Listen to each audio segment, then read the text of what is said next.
j'ai trouvé qu'elles ont fait un bon match sérieux avec leurs moyens. On voit qu'en fin de première mi-temps et en deuxième mi-temps, elles commencent à pêcher physiquement, mais sinon il y a vraiment beaucoup de qualité. On voit qu'il y a un projet sympa mis en place par Marc et que les joueuses l'appliquent.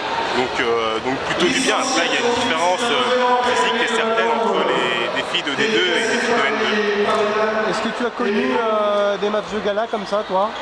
Ah non, là, moi je tire mon chapeau parce qu'à chaque fois on s'est fait éliminer au premier ou au deuxième tour de la Coupe de France par des équipes de division inférieure ou moins bien classées que nous. Donc ça n'a pas été, pendant 4 ans, on n'a pas été super bon en Coupe de France. Comment ça se passe au Grand Nancy alors avec la réserve là?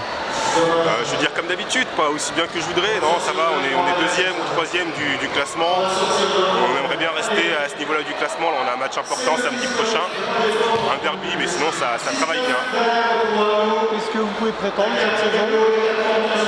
Moi j'espère prétendre à envoyer plein de bons joueurs en D2, et sinon si on arrive à accrocher les 2 ou 3 premières places du classement, ce serait bien. Bon, t'as un groupe avec du potentiel, t'as des bons jeunes là, parce que vous êtes fait piller quand même par Épinal notamment.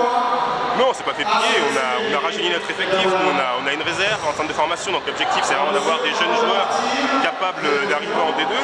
Donc oui, j'ai un bon groupe de potentiel. Maintenant, l'idée c'est que ce soit plus des potentiels dans 2 ou 3 ans, mais des joueurs confirmés.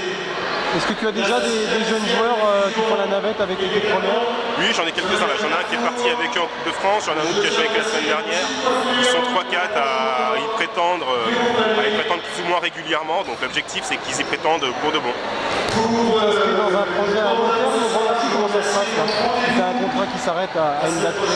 Oh, j'ai pas de contrat, je travaille tant qu'on veut bien de moi, tu sais. Toujours dans un esprit amateur et transmettre ton expérience et les jeunes sont réceptifs, hein? Alors amateur, j'essaye d'être le plus professionnel possible. Si par amateur tu veux dire pas professionnel en termes de statut, oui, mais j'essaye d'être le plus professionnel et de faire passer ça aux joueurs, justement de les amener au monde pro. Et oui, alors moi j'essaye de leur faire passer ce que je peux, mais surtout de leur faire acquérir et de leur faire comprendre qu'ils ont des chances à jouer. Et le Grand Nancy, l'équipe première, alors, son parcours? Très bien, bon début de saison, là, ils ont 2 matchs importants qui arrivent sur le mois de décembre pour espérer jouer les playoffs en fin de saison. Bon, c'est toujours particulier de revenir à Épinal, de revoir toutes ces connaissances, parce qu'on a fait des saisons ici. Oui, 4. Ça fait plaisir de revoir les filles, de revoir leur qualité, de voir le jeu qu'elles produisent, de voir un palais des sports plein pour un match de filles aussi, ça fait plaisir. Donc voilà, j'ai passé un bon samedi soir, je suis content. Tu as trouvé qu'elles ont progressé un petit peu, leur jeu a varié ou pas du tout? Oui, il y a quelques variations. Après, elles ont toujours les qualités de combativité et de vitesse qu'on leur connaît. Après, oui, il y a 2-3 choses qui ont changé, défensivement aussi en attaque. Mais sinon, ce sont les mêmes joueuses que je connais et avec toujours autant de plaisir à les voir.